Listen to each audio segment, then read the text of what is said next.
everybody. This is Kelly with Two Broads Talking Politics. Today I am here with the Michigan Students for Gun Legislation. So I'm here with Julia, Jake, and Jenna. Hello, everyone. Hi. Hey. Hello. I'm really pleased that you guys could join me on the podcast. I'm really interested in hearing what you guys have been doing to try to ask for stronger gun legislation, especially in Michigan, but then how that's translating around the country. To start, did your group just recently start? We started the day after the Parkland shooting occurred, so we're pretty new. And you guys are all seniors in high school, is that right? Yep, we're all seniors at Kalamazoo Central. And is gun legislation and gun safety an issue that you've been thinking about for a while? Is it something that you just started thinking about recently? It's always been on our mind, but I think with all of the other incidents where all the other mass shootings, I think we always just kind of took a step back and been like, okay, well, someone's going to do something about this, right? But we never really thought like we should step up and do the one, kind of like the bystander effect. So I think this one is the one where we figured out like adults aren't going to do it, our lawmakers aren't going to do it, so we need to step up and push. And is politics in general something that you guys have thought about? Have you taken government classes or been involved in young politicians groups or anything like that? Yeah, that's actually kind of what got us started. We're all of us, except for one member of our group, we're in the same comparative government class. And every day we talk about current events, and we felt like we'd been talking about mass shootings too much. So that day we just decided, no, we're going to do something about this. We're going to start pushing for gun legislation. And so we've all kind of been involved with, government classes for the past 2 years. Have you also grown up with active shooter drills? Is that something that started after Sandy Hook?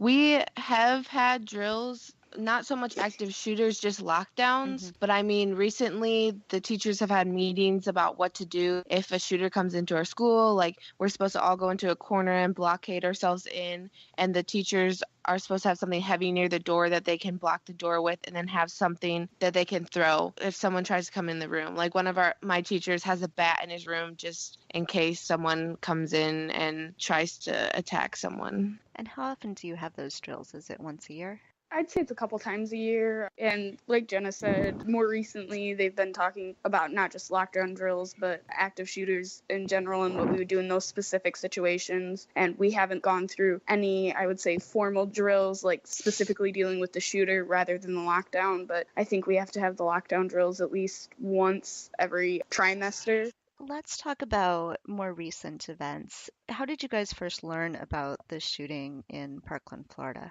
So this is actually kind of the reason that we started too, is I was doing homework on the night that I got the notification on my phone.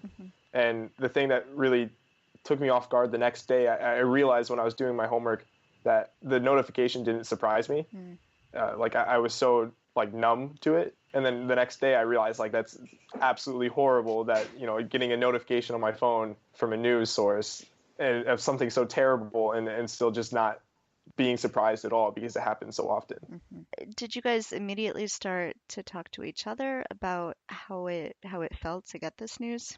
I think that after watching the videos, because we all watched the videos from the Parkland students as a group, and seeing the videos just made it feel more real because like Jake had said, we've gotten so used to this.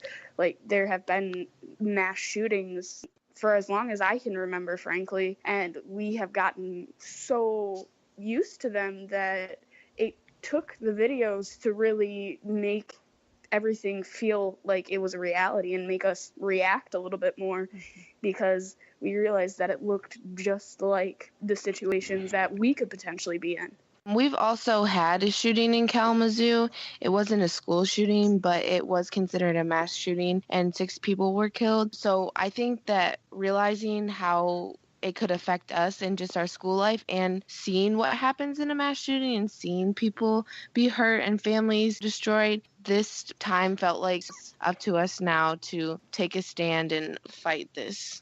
Do you know people with guns? Do your friends go shooting at all? Do their parents have guns? My family, one side, they're all hunters. So I've actually grown up around guns my whole life. I've always just, seen guns. My family's not too good with gun safety. So there'll be shotguns laying out without a safety on. And so, I never really realized how dangerous they are until people were killed in our community. And at that point, I was just kind of like, something needs to be done, because people shouldn't be growing up in households where there are just guns laying around. Like in my parts of my life, I just think that gun safety is a big issue, as well as gun legislation. Yeah, I've grown up in, like Jen, I have pretty much an entire side of my family that's hunters that are used to guns. And then even on the other side of my family, which is, I would say, far more liberal, I even have an uncle who has a collection of different pistols and rifles and things like that. And I think that not only passing gun legislation to make sure that dangerous people don't get these weapons is important, but also making sure that people follow gun safety, because I have police officers in my family who know how to be responsible with guns and who make sure that they're in locked boxes, who make sure the safeties are on. But I also have the other side of my family where one of my cousins accidentally got shot because they didn't realize that the safety wasn't on. So there are major issues, and you have to teach not only responsible gun ownership, but also make sure that the legislation is there as well. After the Parkland shooting, you guys started a petition. Was that the first thing that you did? Pretty much. And what is the petition for?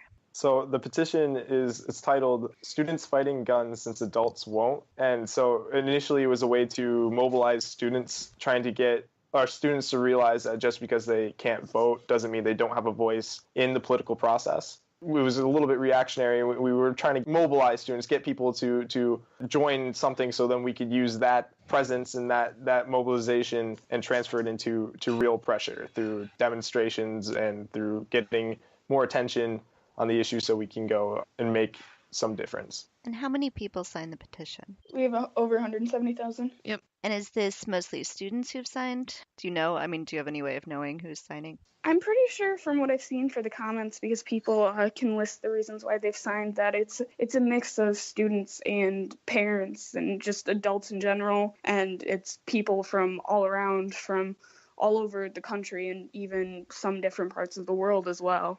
And so after you started the petition, is that when you had the idea to go to the state capitol? Yeah, so I think the petition, I don't think any of us realized that it was going to blow up or get as much attention as it did. So with the petition, when it started to get more attention or notice, people started reaching out to us. And so people actually, the organizer of the Lansing event asked us to come and speak. That's how we got to Lansing in the first place. And I think that it's amazing how much that it's been kind of like a domino effect of the petition, and how much we were able to mobilize and how much we were able to get a voice out and make a change and be involved in the process. So you went to Lansing a week ago. And what all did you do while you were in Lansing? Well, we were in Lansing. First, we spoke at a rally. And afterwards, we went and we talked with a few of the state legislators. We talked to them about bills on the floor, about possible ways to reach other legislators, some that didn't really respond to us. And we talked about other bills that could be possibly passed in Michigan, and how to get our voice out even more, and to how to reach out to other parts of the state and other students. And what kind of reaction did you get from the lawmakers? Were they supportive of you? I would most definitely say so. We had several lawmakers who agreed to meet with us, who gave us some very helpful advice on how we should proceed in the future and who we should contact, what would be our best route at getting our voices heard, and even at making sure that our movement expands and stays on even after we graduate and we go to college as well. There's also a distinct lack of some presence from some areas across the aisle, right? Where there's a noticeable, we reached out to lawmakers, both sides. We don't want this to be a partisan issue. I think that this is an issue that everyone should get behind, and it shouldn't be a party lines thing. But we were definitely getting more receptive feedback from Democrats. And what kind of legislation are you hoping to see? Are there particular bills that are already in process that you're supporting? Are there things that you think should be done that aren't even yet being considered by the legislators? Right now in Michigan, there is a red flag bill on the floor to, kind of get people to report people that they believe are suspicious. In terms of what we want passed, we are hoping for a stricter, more extensive background check because in Michigan, not all guns that are purchased, people don't always have to go through background checks. We're hoping for a mandatory waiting period and then purchasing license required for all gun purchases. So in Michigan, there's some pretty strict rules about not necessarily strict in terms of gun legislation, but there are different types of rules, like for the different types of sellers and the different types of guns. So right now there's only one subset that requires a purchasing license, which also entails a stricter background check. And so we're hoping to get that type of license needed for all gun sales and possibly, raising the buying age. Is it 18 right now? Yep, for handguns and long guns, but for handguns purchased through federally licensed dealers, it's 21. So there's a little bit of discrepancy in some of the laws. And do you get the sense that some of those bills will go through and be passed?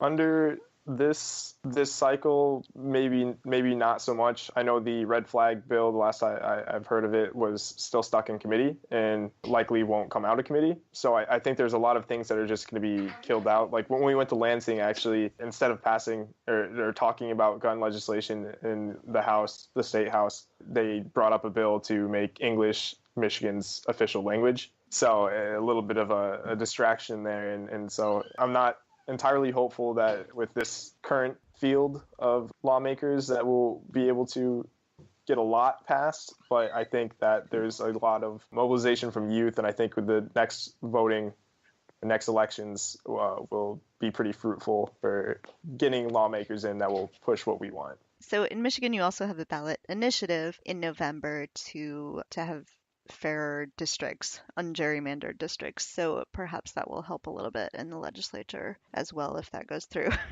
And Yeah. Hopefully. Legislators have to be representing the people a little bit more. Exactly.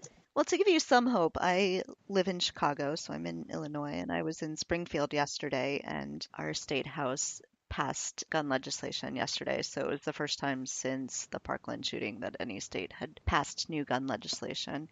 It was something that had been in progress for 15 years, so it took a while. And it was for state licensing for gun shops, for gun dealers. So it was hard fought. And of course, Illinois is a pretty blue state, and we have a lot of Democratic legislators, so that helped. But it was something that finally did pass. So I think things are starting to move a little bit. We hope so. And I mean, that just shows that something is happening, and that's really exciting for us, even if it's not in our state. Well, and unfortunately, 40% of the guns that are used in Chicago in crimes come from Indiana. So Illinois laws only help so much, but but it's something. It's a start. Will the three of you all be able to vote in the 2018 elections? Yeah. I'm already 18, and so is Jake. So, yep, we're going to I'll be there. voting.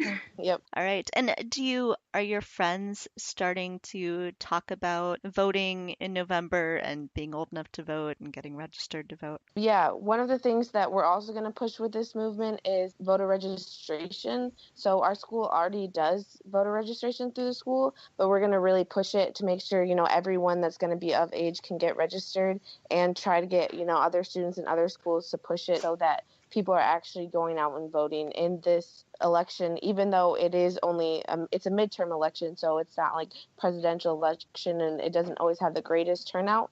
But if people show up to this one, we can really get some change and get some people out of office that shouldn't be in there anymore, and hopefully something happens. I think in our bizarre political climate right now too, I think there's definitely been a reinvigoration of the desire to vote and to be involved in the political process with teenagers. So I think we will see an uptick in youthful voting. Well, that's excellent. I think a lot of us are really hoping for that. Do any of you think that you will run for office at some point in the future? Who knows? I mean, my future goals are political, but not necessarily in the election so much as in like the